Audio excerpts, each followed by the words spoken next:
kindlasti julguse esineda, julguse suhelda väga erinevate inimestega ja ma ütleks ka julguse olla mina ise ja erineda. Julgust teha seda, mida ma ise tahan teha.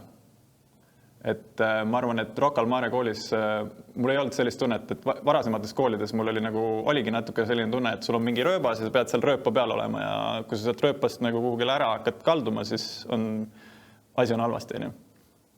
Et siis Rocca al Mare koolis mul sellist tunnet ei olnud, et ma olin pigem, ma päriselt tundsingi, et põhimõtteliselt ma saan teha, mida ma ise tahan. Ja mind toetatakse ka selles. Ma arvan, et kõige mõjukam asi, mis mina Rocca al Mare koolist sain, oli see julgus ja enesekindlus oma mõtteid teoks teha. Selline toetav atmosfäär, mis mind kõik need 12 aastat siin saatis. Ma usun, et see ehitas minust seda sama enesekindlust, et kui ma läksin ka ülikooli sisseastumiseksamitele, siis ma läksingi sinna selg sirgu, olin täiesti kindel, et ma saan sinna sisse ja nii see läkski.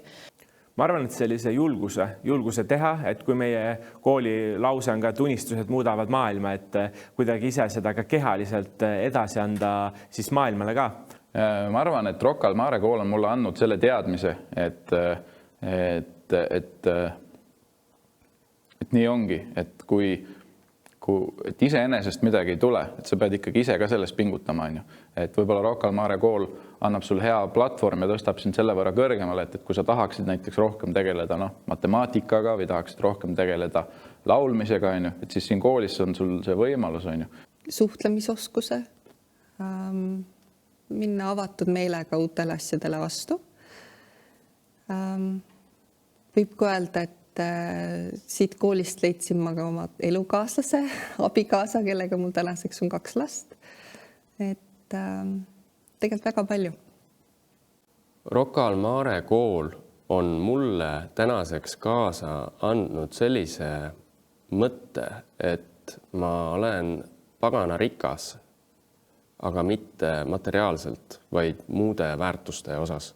Ja tegelikult siia kooli tulles, Rocca al Mare kooli, kuna see on ju loodud pankurite poolt peamiselt, minu kui siis lapse või nooruki arvamus oli see, et ju siin õpetatakse väga efektiivselt raha teenima.